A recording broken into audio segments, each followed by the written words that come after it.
Alrighty, hello, come in, sit down, get comfy, 'cause it's the son of a beast here, and today we're going to be looking at how to make your lighting pop in After Effects and Premiere.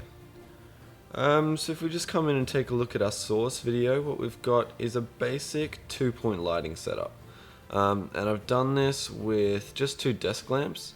You don't need anything super fancy, but what you can come up with if you do it properly is a really nice piece of video. So just to break it down for you, on the left, what we've got is our key light.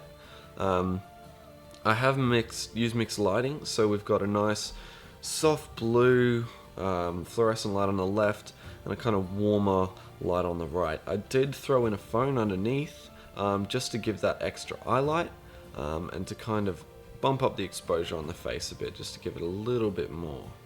So yeah, let's jump straight into our Premiere file and take a look. So I've already dropped these 2 in, but as you can see from the finished one on the right and the original on the left, there is quite a bit that's been done. We've gotten rid of most of the color in the shot and really desaturated it. We've then added a nice blue overlay on the left here just to accentuate that color, and then played a little bit with the skin tones just to kind of balance it out. So yeah, first thing you're going to want to do is jump across into your original piece of footage after you've dropped it on your timeline. You're going to want to just right click that and go up here to replace with After Effects Composition, and that is going to bring you straight into After Effects with your clip framed and ready to go. So the first thing I do once I jump in is I go across to Effects and Presets, and I'm going to add a tint. So once you drag and drop this across, it's going to automatically make your footage black and white. And to bring a little bit more of that color back, we're going to go to Amount to Tint, and we're going to drop this back just a couple of stops so that we get a little bit of color, just a bit of sepia kind of look. Alrighty, once you've done that, we're going to go back into our effects and presets, and we're going to grab some curves just to do a little bit of correction on the skin tones because they're a little bit cool. We do want to bump those up just a touch. So we'll go down here to our reds, and we're going to just drop the highlight reds just a touch and bring up those midtones. There we go. You might also want to jump into your blue channel and do a little bit of a play with that. But yeah, pretty basic curves there. And that's the majority of your color done. Next thing you're going to want to do is you're going to want to sharpen your image. Using SLRs, you do get quite a soft image unless you're using really expensive lenses. So to kind of combat that, what we're going to do is go into layers here.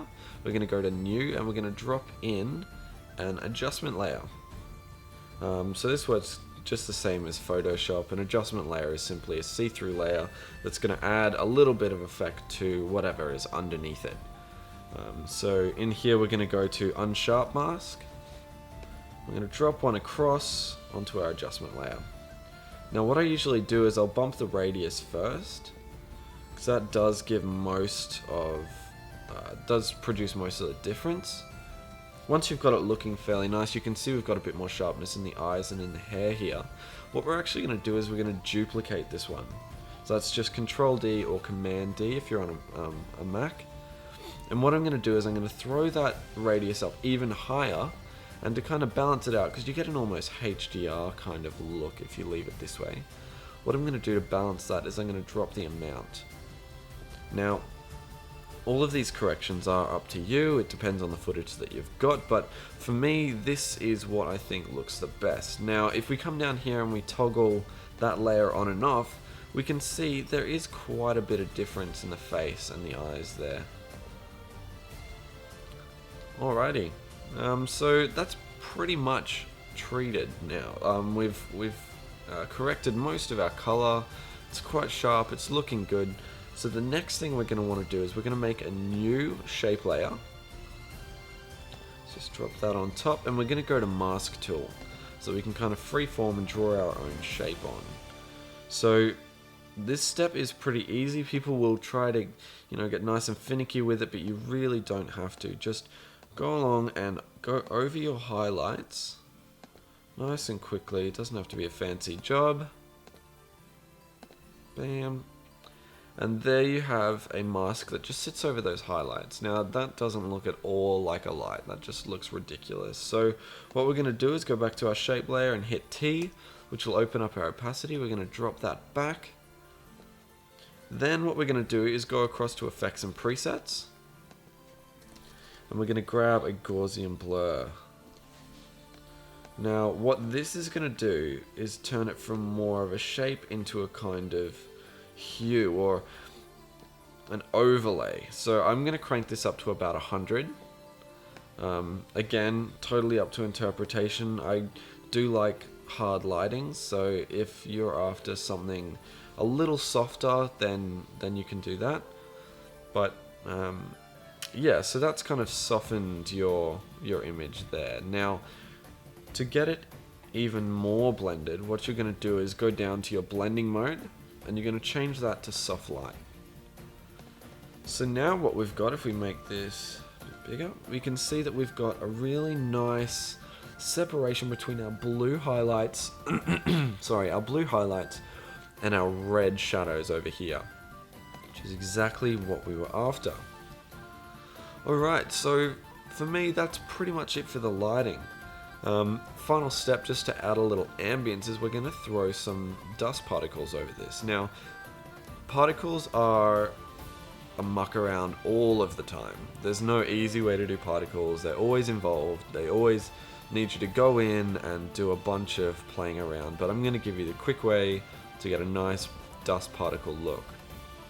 So we'll go across to layer. We're going to go to new and we're going to drop a solid there. We'll call that layer particles.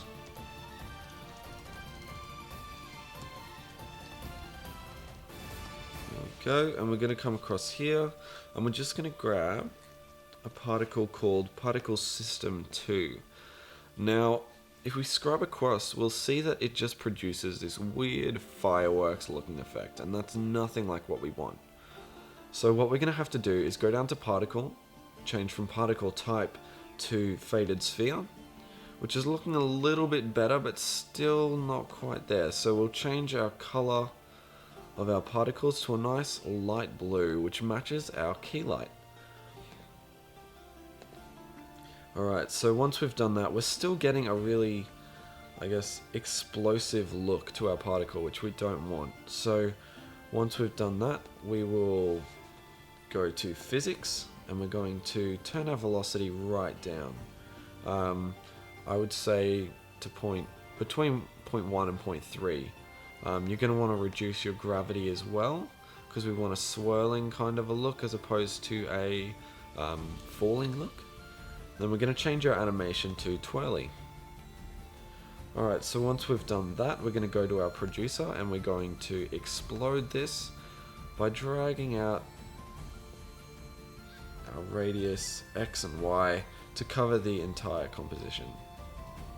Now as you can see, there's obviously far too much going on here. So to reduce that, we're just going to go to the birth rate and drop this down to about 0.1 or 0.2.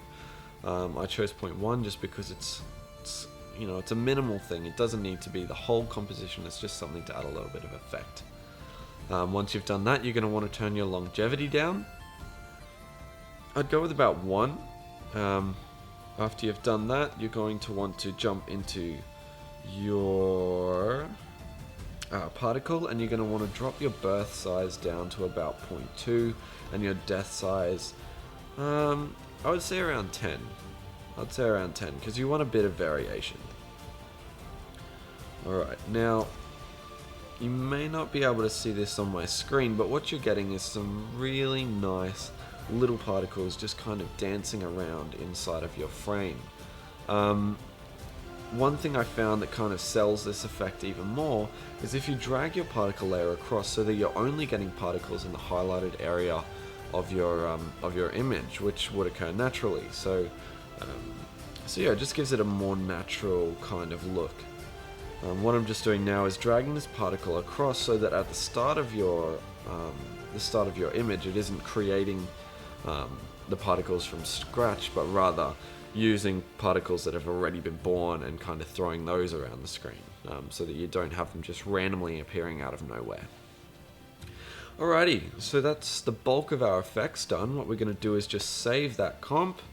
We're going to close down, jump back into Premiere, and it's going to automatically change that for you, which is really groovy.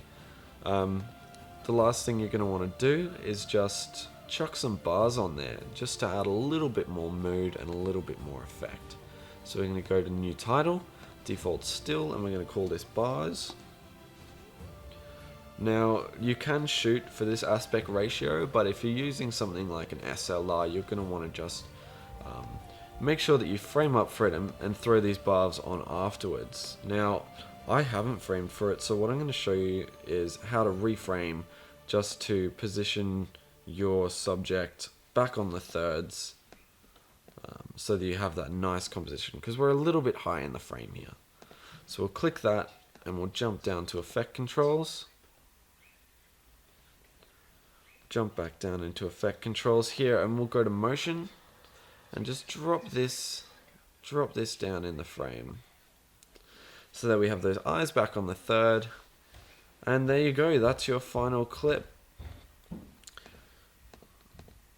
So you can see, very nice, very basic grade, but it's going to give you a really nice dramatic piece. So thanks for tuning in.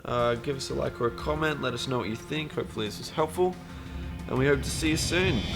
Peace.